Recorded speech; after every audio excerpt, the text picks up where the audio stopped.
Good evening. Recently, we had Dr. Ronan Connolly on From the Stacks discussing a major article that he and some co-authors wrote that examined the pros and cons, the advantages and the disadvantages of various different energy sources in terms of whether one wants to, say, slow global warming or protect biodiversity or deliver affordable and reliable electricity or overcome poverty or various other goals. Our conversation was, I think, quite stimulating, and we actually only got through about half of what we had planned. So we have had the privilege of getting Dr. Connolly back on the program with us tonight. And so I, I, I assure you this is going to be a pretty exciting thing. So thank you for tuning in. Welcome again to From the Stacks.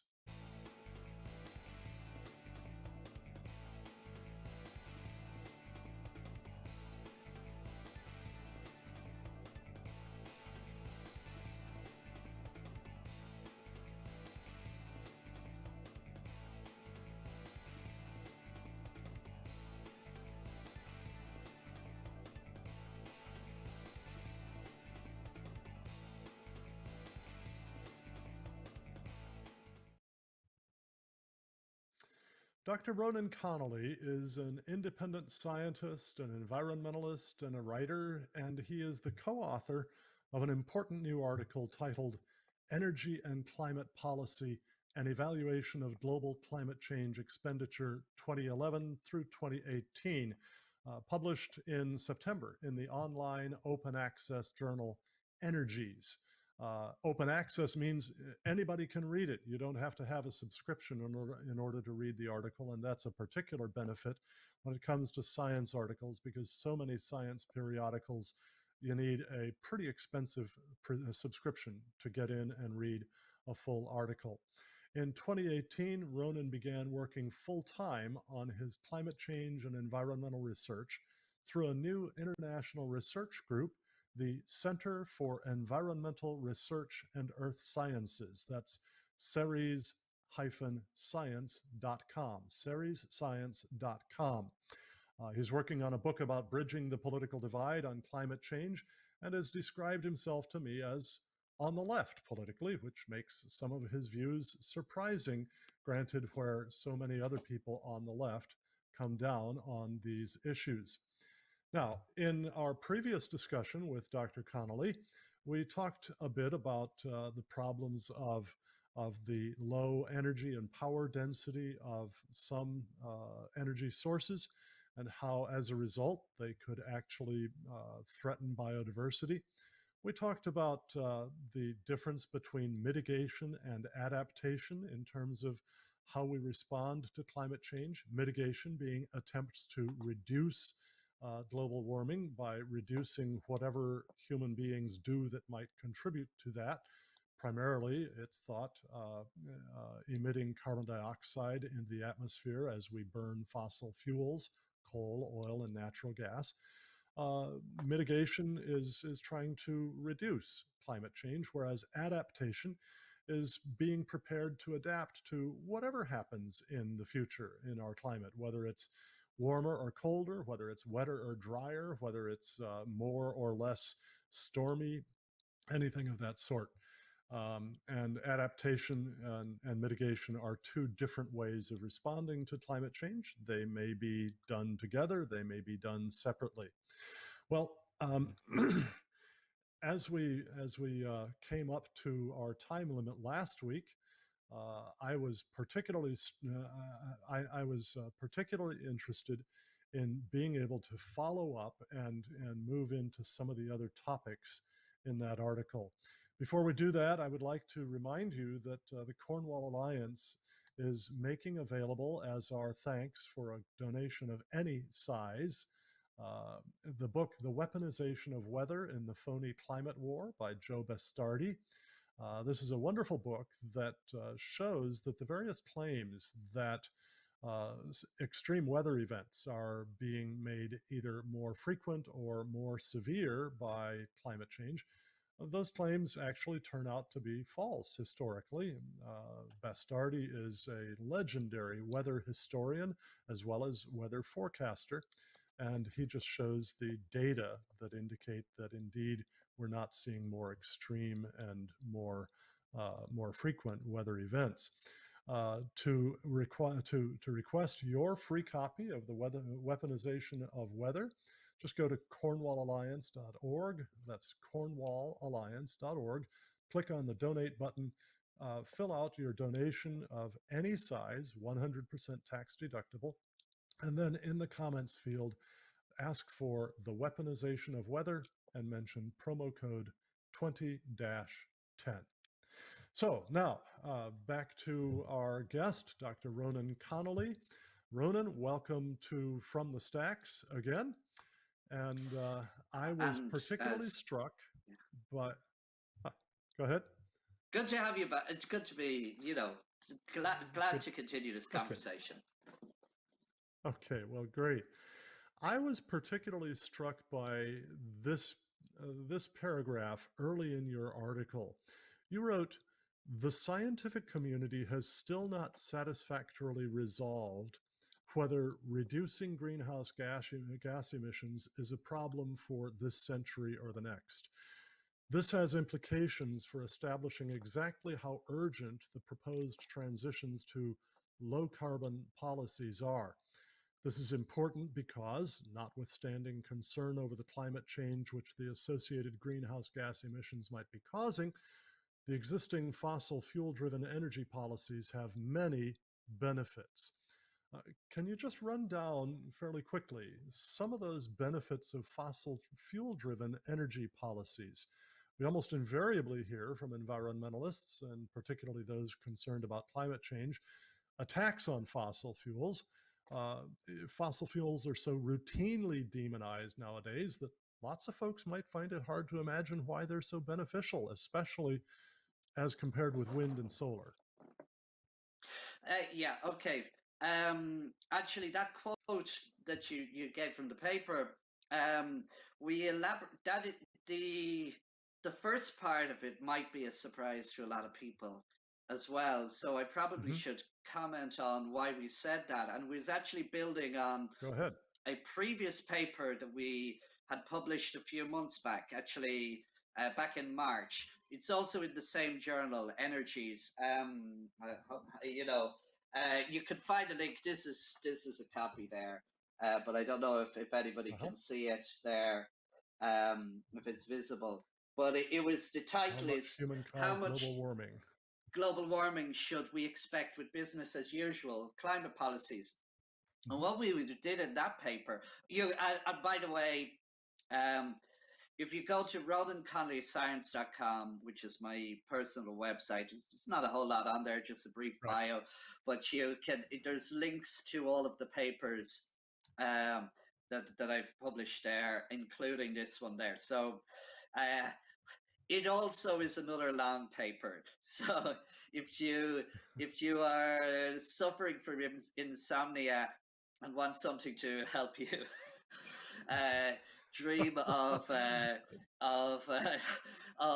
climate policy, then you might be a somewhere to start. In that paper, though, just to explain why we said that it's still not established whether it's a problem for 21st century or the 22nd. I'm not sure how familiar your audience are with. There's a concept called the climate sensitivity.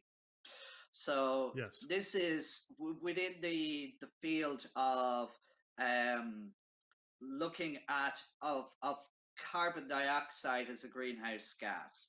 So different ways of analyzing climate change give you different answers. So some computer models that assume that the main driver of the climate in the recent history and also the future is greenhouse gas concentrations. They also have a very high value of what's called the climate sensitivity. So climate sensitivity is loosely defined as the amount of global warming you would expect if you double concentrations of CO2. So CO2 in pre-industrial was 0.03% of the atmosphere. It's now 0.04% of the atmosphere.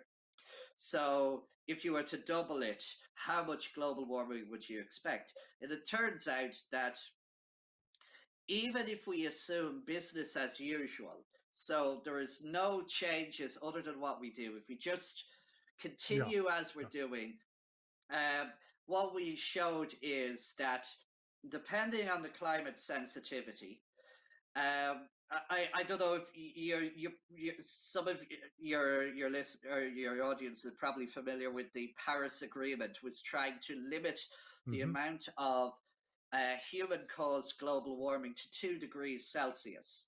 Yeah. So what it turns out that depending on the climate sensitivity, the year at which that would occur under business as usual can vary from in a few decades to the 22nd century or later. And so that's kind of why we were saying, look, the urgency of this there's a lot of debate in the scientific community about when that is. Among scientists who believe that CO2 is a primary driver. So the ones that are looking, the researchers that are finding it's mostly natural, they're not, and I've published similar papers that have found similar things showing it can be explained in terms of solar variability, for instance. But that is the premise. So you asked about would fossil fuels be beneficial? Okay. Well, okay. So there if anybody is feeling particularly open-minded and they want to hear a case from somebody who likes fossil fuels, I would recommend, there's a book, Alex Epstein, he's written a book called The Moral Case for Fossil Fuels. And whether you agree with him or disagree with him, it is worth reading. And when you read it, I think even if you hated it, if you read it with an open mind, if you read it saying, I'm gonna hate this and I'm gonna find holes with it, but don't bother. There's no point in getting your all riled up about reading a book. Books, you don't have to read a book if it's gonna make you angry. But if you're curious, it is worth a read. He comes down to he, as the title says, the moral case for fossil fuels. I'm not saying that in that paper, when we were saying that, we were just being less saying that, but rather just stating that actually they have benefits. So if you want to,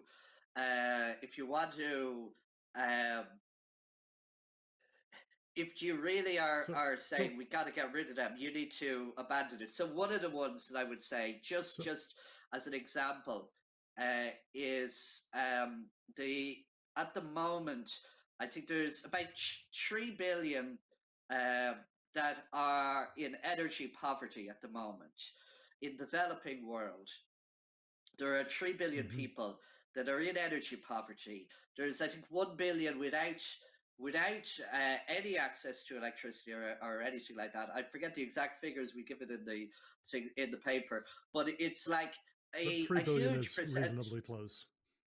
Yeah, but so there's a difference between having zero access to electricity or being relying on, like, so there's 3 billion that are getting a lot of their energy from renewables, from either wood and dried dung, biomass, wood and manure, dried dung. So technically they're doing it. So in there's a lot of, particularly in rural communities in developing nations, particularly in, say, Africa or in Southeast Asia, where they do not have access to electricity and they don't have access to fossil fuels. They don't have access to even so they need food. If you need, they need fuel for cooking. They need fuel for light and also for heating during winters and in the tech. So they are relying at the moment on renewable energies, but very they're dirty ones. the life.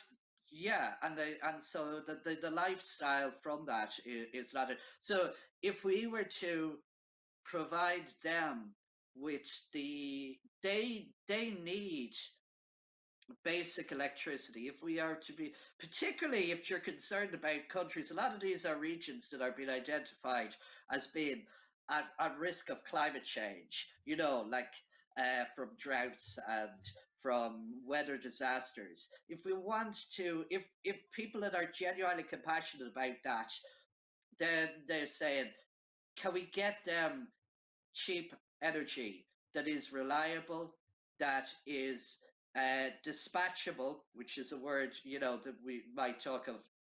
Yeah. So even on that alone, if you could, the easiest forms of the most readily available are generally fossil fuels, as in coal, gas, or oil. Yeah. Yeah. Thank you. Thank you very much for that. So fossil fuels do have benefits. Now, last time we talked, we started off by talking a bit about just the massive amounts of money that are being spent on climate change projects, and out of that, roughly 55%, about $1.7 trillion over the period 2011 to 2018 was spent specifically on wind and solar. I'd like to go back to that topic for just a bit here, to what we're spending on renewable energy, particularly wind and solar, and what we're getting in return. Now, as you report in the article, overall energy consumption in the world has been rising pretty steadily since 2008, and frankly, long before that. We can see since 2008 in the graph that's just gone up there. From 2008 through 2018, oil, coal, and natural gas's contribution to total energy has all grown, as have renewables' contribution, while hydro and nuclear's contributions have changed very little. The energy provided, the energy provided by renewables, including wind and solar, has been growing a little faster than that provided by other sources. And that becomes clear in another graph. World energy consumption in 2018 divvies it up from the various different sources. And still, so fossil fuels as of 2018 provided about 85% of total world energy, hydroelectricity about 7%, and nuclear about 4%, a combined 96% of all the world's energy. Renewables provide only a very small percentage, about 3%, with wind providing about 2%, solar about 1%, and other renewables like tides, geothermal, and biofuels also about 1%. What does all that data mean to the world, to efforts to slow global warming, to efforts to lift the remaining 3 billion or so people out of comparative poverty into something that begins to compare with the standard of living that Americans, Europeans, Australians, and a few others take for granted? Well, what I'll say is that this has been a bit of a problem since the onset of the entire shift towards trying to reduce CO2 emissions in the late 80s and early 90s, when it was realized that the historical path to transitioning from being a developing nation to a developed nation has been through the use of fossil fuels, coal, oil, and gas, and more recently through nuclear. So there's a couple of nations, like France gets most of its electricity from nuclear, and you get the same in some of the Scandinavian countries have a high nuclear components. So no developed nation other than, okay, so there's Iceland has access to huge amounts of geothermal, and so they're because they're on a tectonically active island, and because they've a population of one third of a million. Norway gets most of its electricity from hydroelectricity, which is renewable, because they have um, the very good resources for doing hydroelectricity, but they're not getting them. You don't in the past you haven't transitioned from being a developing nation to developed nation using wind and solar. It's just a historical fact. Now that doesn't mean that in principle, maybe, the history, the saying, history it doesn't repeat, but it rhymes. Okay, so we don't have to repeat it exactly, but we should bear it in mind. So the problem is that the known paths to development don't include wind, solar, and tidal. So, in order to say, well, maybe they could, that's fine, but you need to actually, this is part of what we were looking at. We need to say, does this work? And is the cure worse than the disease? If you switch to the entire thing, could this be actually, is this a good path forward? So uh, the, I think, does that answer your question? Yeah. Oh, sorry. There seems to be a sound issue. Uh, Sorry about that. I had Yeah. my mic muted for a moment. I Okay. actually Okay. am expecting, I'm expecting some heating and air conditioning technicians to arrive any moment, and they had tried to call, and so I muted my mic for a Okay. moment. Okay. Uh, so, Okay. I mean, this is what we do as we live in the modern high-tech world. Uh, our Yeah. friends in most of sub-Saharan Africa would never have to deal with such a problem, and that's a Yeah. shame because what it means is that they live without the conveniences that we all take for granted. And one of Yeah. our real aims with the Cornwall Alliance is to see those people be able to enjoy the benefits of affordable, abundant, reliable energy, especially electricity, the way we do. Well, Yeah. your article, Ronan, discusses at some length what you call engineering challenges of the various energy Mm. technologies. The first one you mention is the intermittency problem, Yeah. something that affects wind, solar, and tidal generated electricity. While Yeah. demand for electricity fluctuates at various timescales, whether over 24 hours or over various seasons of the year, electric systems need to provide baseload or dispatchable electricity all the time, which comes mainly from coal, natural gas, and oil and peat and nuclear. Hydro can do that as well. Wind, sunshine, and tides, though, are intermittent or non-dispatchable, so they cannot provide baseload power without considerable investment in technologies to smooth out their contribution. Ways to store Yeah. power generated when the wind's not blowing or the sun's not shining, or rather, I'm sorry, they store the power that's generated when the wind is blowing, the sun is shining, but demand is low, people aren't Yeah. using much, and then they have to release that power when the demand is high, but the wind's not blowing or the sun's not shining. So how big a problem is this intermittency problem? Okay. So like this is something that is it's kind of overlooked quite a lot. I just say that if you are living in a country that has and you have access to afford or to on-demand electricity, you kind of have gotten used to the idea that you treat it almost like a tap. So when you go when you want to turn on the light, you switch the switch, the light comes on. Then you're going to bed, you turn it off, and it goes off.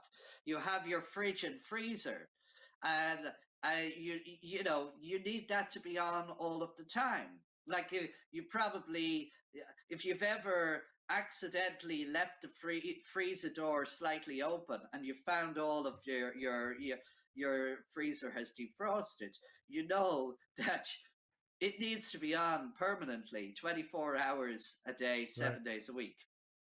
So we're used to that because since with electrification, that was the thing. But the with coal, oil, and gas, um, and with nuclear and with hydro and even with biomass, as long as they are produced, particularly the ones from thermally generated, but also the electricity suppliers, they know how much electricity is needed on a on Mm-hmm. a on a day-to-day basis, on a month-to-month basis, on an hour-to-hour basis, and even down to the minute, to 15-minute intervals. They Right. know roughly how much electricity is going to be needed by their customers, and so they produce that much electricity and then it's consumed. But electricity, it doesn't stay in the electricity network. It's they're electrons. They're going there. You can't just say, here, slow down for a bit. We don't need you just yet. Can you wait there? It doesn't. You if you don't take the Right. electricity, it's gone. Yeah.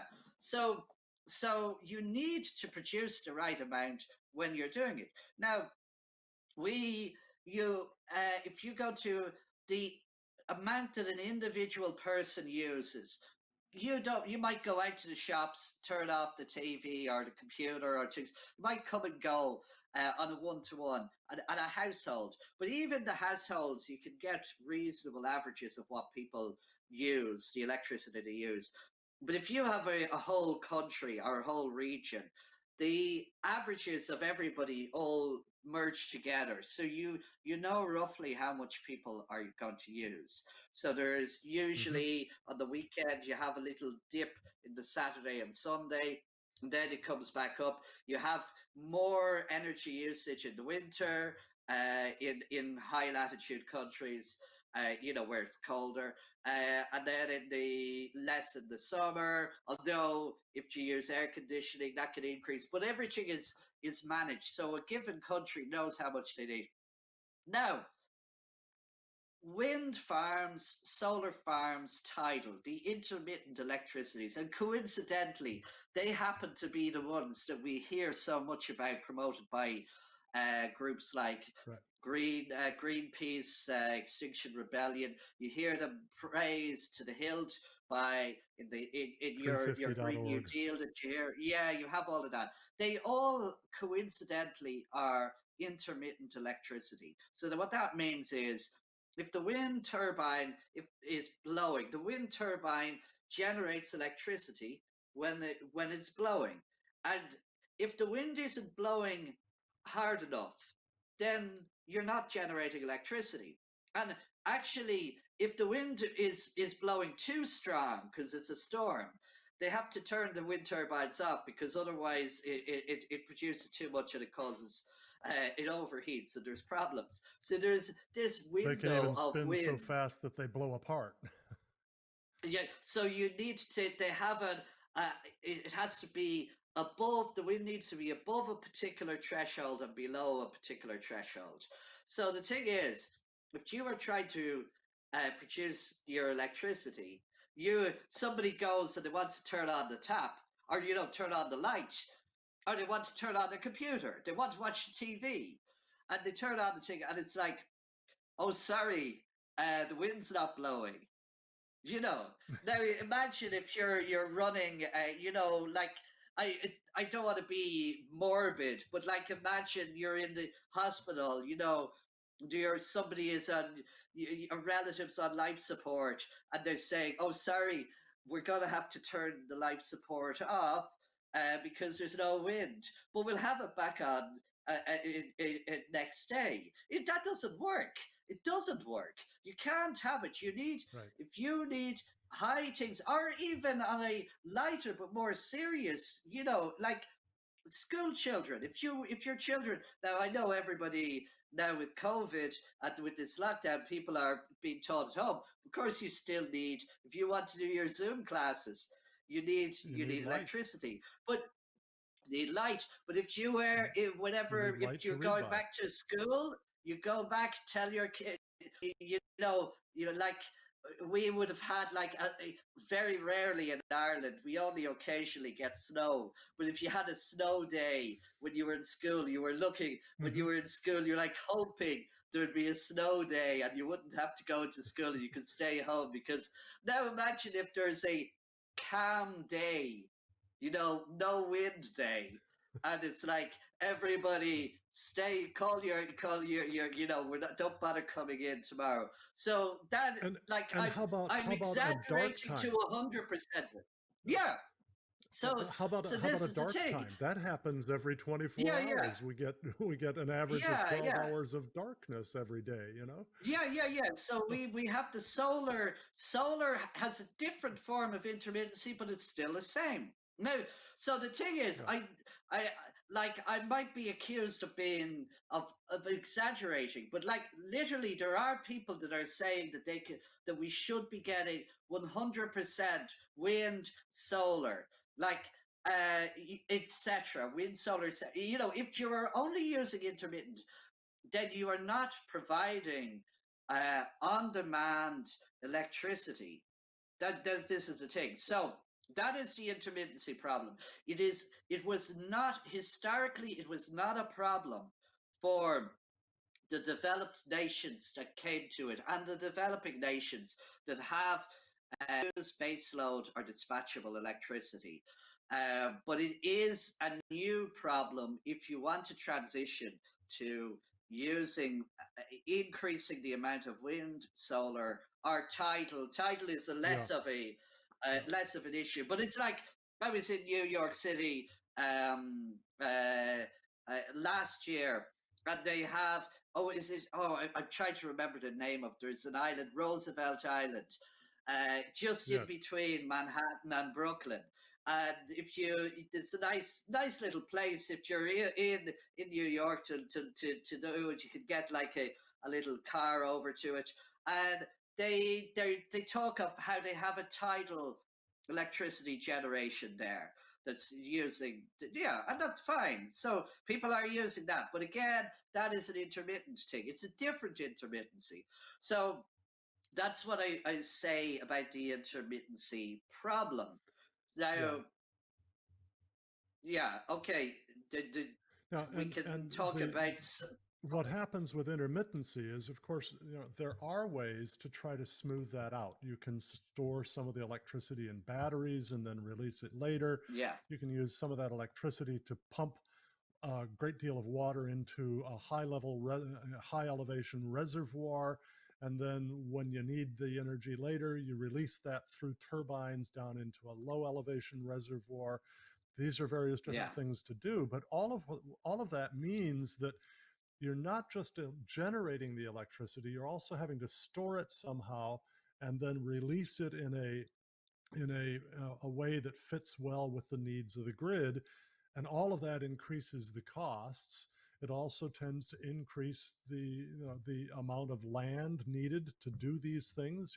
yeah, If you're going to have these reservoirs, you have to cover some land with water, and an awful lot of environmentalists are pretty upset about doing that, right?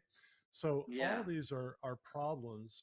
One of the problems with solar in particular, oh, and by the way, in your article, you know this, of course, but I want our listeners to know that in your article, you discuss some of those ways of trying to make up for intermittency. You discuss the Yeah, incredible costs of trying to store much in batteries and just how enormous yeah, these batteries need to be. Uh, this will not be precise figures. I'm coming out of my memory here, but I read not too long ago about Tesla having built this massive battery in yeah, Australia, and they were very proud of how much power it can store.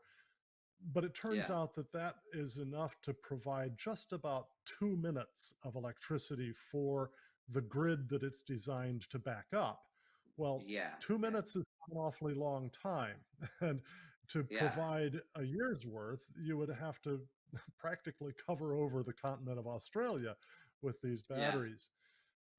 But we can move on from that. Um, I was particularly interested in, as I Well, looked at a couple of different.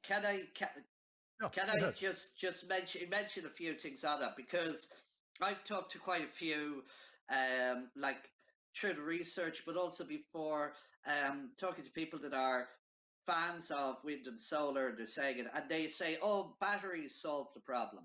Okay, um, I will concede, and I'd say this, and I've talked to a couple of experts that are pointing out the costs of batteries are decreasing.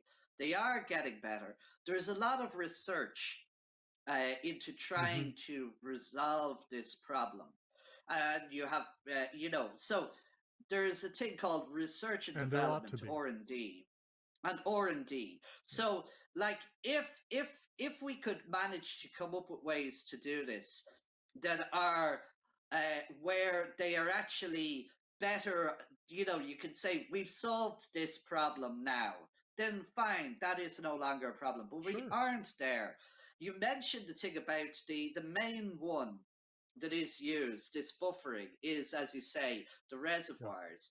In a sense, there's a kind of an irony there, in that basically you're limited in where you can do that.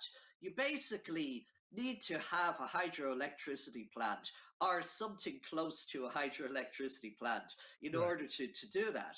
But the thing is, if you have a Yep. hydroelectricity plant, you already have your renewables. So it's but there, Exactly. I so I've been a little bit facetious in that there are some regions where you don't have a full hydroelectricity plant, but you might be able to fit in some of that. But it's like a very circuitous way. As you mentioned, this big battery Yes. that Tesla done, which is in Australia, I think it's 100 megawatts. 124 megawatt hours, but it really cannot do the stuff. Plus, the thing is, even though it's improving, and there is R&D going into it, but the materials and resources that are used for making even that, um, they are huge. That overlaps somewhat. We talk quite a bit in the paper also on this, and also on the electric car batteries, because that's another thing that is looking Right. at. But I just wanted to say that R&D, I think policymakers that are saying they'd like to ultimately switch to wind and solar will say, well, rather than building up the wind and solar without a solution to intermittency, why don't you say, let's invest the same money into R&D so that some point down the road we might do it. Right. Yeah. Why adopt a technology that's not really up to snuff yet? Instead, Yeah, spend the money on R&D today, and then maybe in the yeah, future it will be up to snuff. And if it's not, you won't yeah, have wasted the money on that. yeah, Yeah. yeah, Well, I noticed in going through your paper, two graphs kind of jumped out at me. Um, One of the problems is that the sun's energy arrives at particular places on Earth in varying amounts through the year, yeah, not only varying amounts through the day, right? A yeah, problem that's least noticeable nearer to the equator, but grows as we go nearer to the poles. Your country, Ireland, is pretty far north. and so it's yeah, pretty subject to this problem.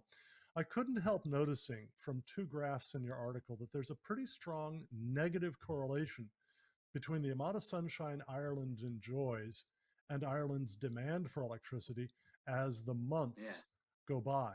In yeah, this graph, yeah, the blue line shows Ireland's daily electricity demand through the year, yeah, and the red line shows the amount of energy generated by wind. Now, there are yeah, clear mismatches, but they don't seem to be tied too much to the season. What's clear, though, yeah, is that Ireland's electricity demand is higher in October through April, fall, winter, and early spring, and lower in June through September, the summer. yeah, Now, another graph that you provide shows monthly mean daily solar radiation, or sunlight in yeah, Dublin. yeah, And in yeah, this graph, it's clear that solar radiation coming to Ireland is lowest in October through March, right when most yeah, electricity is needed, and highest in May through August when demand for yeah, electricity is lowest. What yeah. kinds of problems arise from this, not so much for consumers as for those who have to manage the grid, who have to keep the amount of power in the grid stable, steady, without spikes and brownouts and things like that. Yeah, no, you see, this is the big thing. We were talking about the energy storage and the people saying, "Oh, we have batteries. We'll develop batteries, and they are coming down in cost. Yes, slowly, but they're still using huge resources. But as you mentioned, if you're able to store your electricity for a few minutes, or for a smaller region, maybe for like a longer period, that you A few can't, hours, maybe. those batteries, yeah, those batteries will not resolve storing it for 3 months. um Right. so this is what's called the seasonal storage problem, and there is no solution to that. People are looking at things like, basically, how do you store electricity or energy for like for several months, and we don't have it. One of the things is maybe you could use build massive uh transnational infrastructures that will take like go from like somewhere that is in the tropics up to or to the with it, but it's very difficult. Yeah, so there And very isn't there costly. isn't that. Yes, and huge demand. And I should just mention that if you are living off grid, then wind and solar, you can kind of work your way. People, it's a more Spartan lifestyle. If you're doing it, because Hmm. you can build your life around saying, oh, okay, that's what we did before electricity. They had like the old windmills. With the old windmill Right. and the water mills, you could load up you had your grain and you wanted it ground. You load up the mill with all of the grain to be ground, and then when the windmill blew, it ground some of it, and it didn't matter when you were doing it, when it was blowing, because all you did is, I'll come back next week and it's all done. So you Yeah. can do that on an Yeah. individual basis. If you're off grid, fine. But if you're trying to provide electricity for an entire network, you can see like the problems that, say, California are going through at the moment. The blackouts and things like that. If you don't have, you need electricity on demand. It needs to be dispatchable. Yeah. So that's why Yeah. these wind and solar are problems. Yeah. Yeah, Now, earlier we've referred a bit in our earlier program and tonight we've referred a bit to uh, an engineering challenge facing wind and solar, and for that matter, every different energy source, is what you call the power density problem. Um, and essentially, power density is how much power can you get from this source per minute or per hour. Uh, yeah, and sources differ on that. There's only so much power that you can get from dry dung per minute. There's only yeah, so much power you can get from wind per minute. Only so much from natural gas per minute, and only so much from uranium per minute. And the differences are quite quite marked, yeah, very yeah. very important. So, um, what would you say is the power density problem when it comes to wind and solar? How do wind and solar compare with oil or natural gas, or even for that matter, coal, when it comes Yeah. to power density? Okay, so I'll just talk a little bit about definitions here because there is there are different studies will get slightly different values. So power density, Okay. and there are different definitions of power density. So like you have some people will define like energy density is the amount of energy that you can burn per cubic meter or per kilogram or per Right. joules per centimeter cubed or per, but you are liquid, power density is the amount you can produce on demand. But you have some studies that did it in terms of how much you get from a bit of uranium, from coal, from a bit of wind turbine, and how do you compare those? So a couple of researchers started pushing for this a particular definition, which is basically how much land do you use up? How much electricity Hmm. or how much energy are you creating per square meter? What's per meter squared? Right. So, so this is like I mentioned in the previous discussion, Václav Smil. He was very much being a strong advocate for this as a pragmatic thing. I'd also recommend if Yes. you there's a guy, he passed away a few years quite uh, relatively young. I think it's David McKay. He wrote a book Hmm. called something like Sustainable Energy Without the Hot Air. And it's a very open-minded and a very pragmatic book. And he was so passionate about it. He actually was what ended up becoming one of the advisors to the British government. But he was Yes. so passionate Right. about what he was doing and trying to get the message out that he said he made his book freely available. So I think, as far as I know, you could go to the website and you can download a PDF for free. It's like Hmm. well worth doing it. Yeah. And in it, he points out he does the same thing, and he says, "Look." And he also did a nice TED talk. If anybody doesn't, if you're less, if you Yeah. prefer videos, if you look for or David McKay on TED Talks, he does this very nice diagram where he says, imagine if we were to provide all of the electricity for the UK, just the UK, which is a small, part of the British Isles. It's like the bulk of the British Isles. We're outside of the UK in the Republic of Ireland. So there's a bit of political rivalry there. But anyway, um, he he said, look, if we wanted to get it all from, and he just goes through, what if we were to get it all from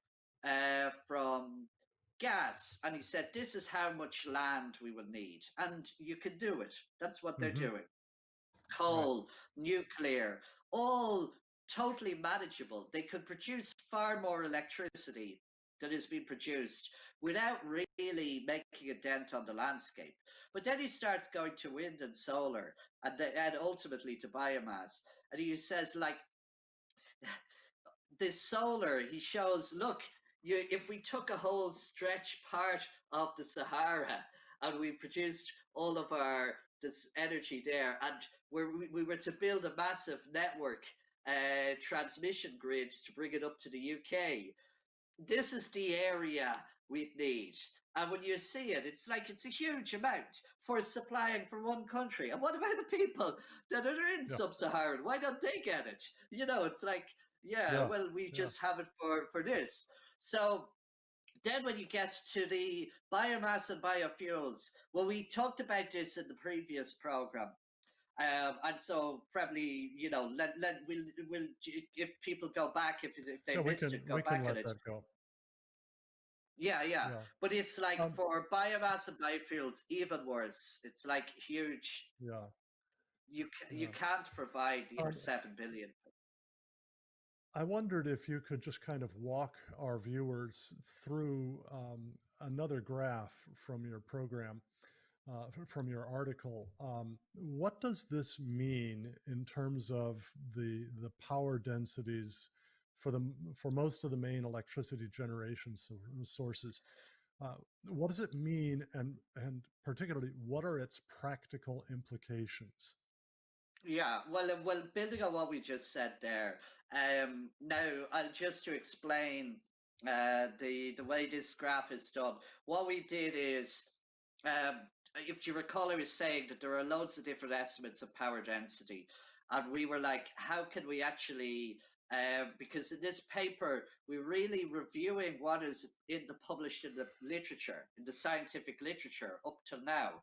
So our most of what we're saying in this paper is we're basically reporting what other scientists have said, but we have gone through and we who have gone through and summarized. I think there's 250 something peer-reviewed papers that we are summarizing for you, the readers, and so on all of these different issues.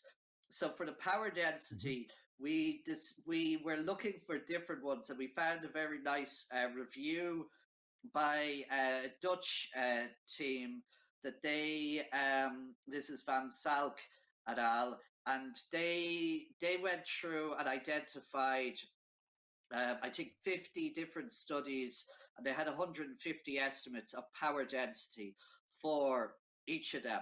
And there was big error bars. So like you can see the stacked in the graph, the stacked values represent the error bars. So you can see Mm. that there is a range of from quite low natural gas to the very, very high, depending on how much of the land do you incorporate? Do you include things like the Mhm. wells and things like that? You can see the same with nuclear and oil and coal. But the key point is that you see the gas, nuclear, oil and coal, um, they're on the scale. For solar, Yeah. geothermal, wind, hydro, and biomass, we couldn't see them on the scale. That y-axis goes from 0 to 6,000 watts per meter squared, and you could barely see a little dot for solar. So Yes. Right. Jerry, one of my co-authors, he said, "Look, I'm just going to have to do a separate graph, and we'll just do it as an inset, because if you see the power density of those goes from 0 to 15, would you see the difference between the y-axes? So that's the difference we're talking about. Now, Yeah. Okay. uh, So in other words, natural gas may be as much as 6,000 times the density of, say, yeah, solar or geothermal. In Robert Bryce's book Power Hungry, which I assume you've probably seen, yeah, I think he gives a pretty reasonable estimate that kind of takes away the error bars a bit. And yeah, if I remember correctly, the figure that he gives is that uh, the power density of natural gas is something on the range of 1,000 times the power density of solar. yeah, And about 900 times the power density of wind, something like that. yeah, We can quibble about exact numbers, but yeah, the general proportions are what are clear, I think. And as long as yeah, we keep that in mind, we have to remember the cost in using any energy source is Yeah. the cost of ramping it from the natural state of the energy in that source to the extremely concentrated, extremely stable state that we need going through our electric transmission lines. That's the Yeah. cost. And Yeah. if you start with a very low power density, you're going to have a high cost. If you start with a very Yeah. high power density, you're going to have a low cost. So, but we need to move on. We just have a few minutes left. Okay. One of the justifications for the demand that we turn from fossil fuels to wind, solar, and other renewables is that there's a specific limited amount of fossil fuels in the earth, and the faster we use them, the sooner we'll run out of them, possibly causing big problems. Whereas sunshine and wind will continue as long as the sun and the earth endure. So, wind and solar are sustainable while fossil fuels are not sustainable. Can you give us, perhaps in no more than 2 minutes, a comment on that? Okay. That's hard. It's hard. Look, a lot of this comes down to a lot of debates that have been going on since the 70s in particular. Um, there's a thing called in one particular thing I'd say there's the if people have heard of the neo-Malthusian versus cornucopian debate. So the Right. it's called neo-Malthusian because Robert Malthus in the at the end of the 18th century he was predicting that the rate of population growth was going so high that we would run out of food and that there would be mass famine and starvation. And the population then was 1 billion, and we're now at 7.8 billion. So he was wrong. Now the thing is, he was wrong for different reasons. The thing is that over every generation, somebody goes back and comes up with that idea and says, this is, and repeats it, and then when they're criticized and said, oh, but they said it, said, well, they were wrong for this reason. So retrospectively, now it's all the thing. So in Yeah. particular, in the 70s, you had the Club of Rome, and you had people like Professor Paul Ehrlich started saying Paul Ehrlich and his wife wrote the population bomb, saying that the population was Right. too big. We were running out of resources. There's another guy, Professor Julian Simon, who passed away sadly in the 90s. He went and originally Yes. he He was a said, good friend of mine, as a matter of fact. "Oh wow, And you're okay, familiar with yeah, his book, The State of Humanity, I'm sure. I yeah," was the primary managing editor for that book. So oh, very Julian's work nice. is tremendous. Very nice. Well, for the people who aren't familiar with him, but I really look him up. But like he, as you know, he started out believing Paul Ehrlich, the Club of Rome, and all of these Right. predictions, and he was saying, "Well, okay, so I should be able to find evidence of this in the data." And and Yeah. then every single metric that he looked at, it turned out that it was the opposite of what he said, of what was being predicted. So now you can sum it up by the pity thing is like the Stone Age didn't end because we ran out of stone. Um, and the another way of looking And we at it, didn't stop basically what using whale oil because we ran out of whale oil. We found something much yeah. better. Yeah. So the thing is, what Simon eventually realized why this was happening is like the he realized that you need to look at it in terms of resources. As a resource becomes depleted, its value goes up, and so then uh, when if it's in demand, and so when it starts costing more, you will have one of two things happen. The one is that the people that were using that will say, well, I was using it because it's cheap. Is there something else that I can use?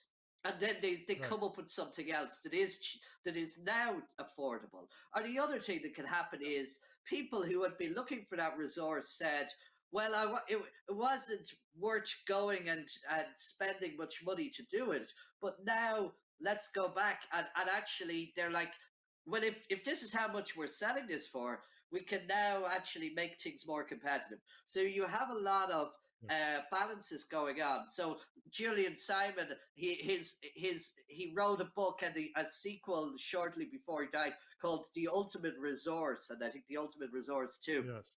And he countered that actually the ultimate resource was not oil or coal, but was humanity itself. And Right. so he would be called a cornucopian. Now, I don't think that either of them are fully correct. Um, you know, the Neo-Malthusians have been wrong continually, but the cornucopians, they can't be. It's difficult. People listening, your viewers may vary on where they are, but clearly, what they're saying is that actually the reality is it's not so simple. So Ehrlich and those were Right. assuming we're like people like bacteria on a petri dish. They're like from a biologist's Yeah. perspective, and like we'll use up all of the nutrient agar. This is now I'm talking from a science thing, but use up all the Yeah. nutrient agar until we run out, and then there's a crash. But the what Simon was pointing out is we're more than bacteria. We have something more. Yeah. So Yeah. what I would say is, did we mention, just to wrap up, just in the paper we point out the terms renewable and sustainable. Renewable, uh, as I mentioned, wood is renewable, but not if you are deforesting, if you cut it down. N- It's only Not at the if you, rate at which it, we would have to use it if we were to yeah, provide all yeah, our electricity with it. yeah, yeah, Right. yeah. Right. So you can have an unsustainable usage of a renewable resource. Exactly. It can be, Right. we point out that if you are fixed in what you're doing, you're saying, look, we know we have at least 20 years of this resource, and we have plentiful for those 20 years. So we will use it for those 20 years sustainably, so you And can and have and sustainable. and the use of that resource will provide us with the wealth needed to allow us to invest in R&D to Yeah, provide yeah, replacements exactly. for it in the future. It was a fascinating thing that Simon pointed out, Julian Simon pointed out, and he went back to let's see, who was it? Late 19th century British economist statistician had predicted that Britain would soon run out of coal and therefore it should stop using the coal so rapidly. And Simon Yeah, pointed out that had Britain done that, Jevons. its economic development would have slowed considerably, and therefore it Yeah, wouldn't have been able to discover as quickly as it did the technological uh, yeah, breakthroughs that allowed it to yeah, overcome the problem of yeah, declining coal yeah, resources. That was yeah, Jevon, the yeah, statistician yeah. that Stanley Simon was Jevons. Yeah, yeah, replying to. Now, we do have to yeah. bring the program to a close. It's been fun. Okay. I I just want to really quickly point out a personal reminiscence about Julian Simon, who was a wonderful man, a very friendly man. Every time he wrote me a letter, he would enclose a fallen leaf in the letter. Just he loved Okay. the beauty of the natural world. But Julian, as you pointed out, said that the really most important resource is human beings, and much of his work, as you hinted at, showed that the various different resources that we extract from the earth, whether they're mineral, vegetable, or animal, mineral, plant, or animal, all of these different resources that we extract from the earth, uh, interestingly enough, you would think that they would be becoming more scarce over time, whereas their actual price trends, adjusted for inflation and most importantly, adjusted to index against the wage of labor, their prices were running down. And since price measures scarcity, and rising price shows rising scarcity, and falling price shows falling scarcity, what this entailed is that all of these resources are becoming less scarce over time, not more scarce, exactly the opposite of what the Malthusians were saying. And then he pointed out there was one resource that was getting more scarce over time, not less, and that was human beings, even though our population was rising. And the reason we know that is that the price of human beings, namely the hourly wage that we command, is rising.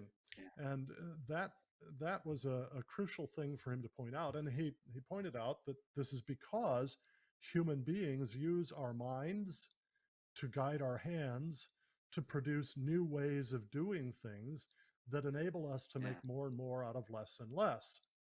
That's why he called us the ultimate resource. Well, in my book, Prospects for Growth, a biblical view of population resources and the future, I pointed out that the reason human beings can do this is that we're made in the image of God, and God is a rational God. He thinks. He's able to apply his mind to things, and he made everything out of nothing. Then he made order out of chaos. He made more order out of less order. He made life out of non-life, and so on.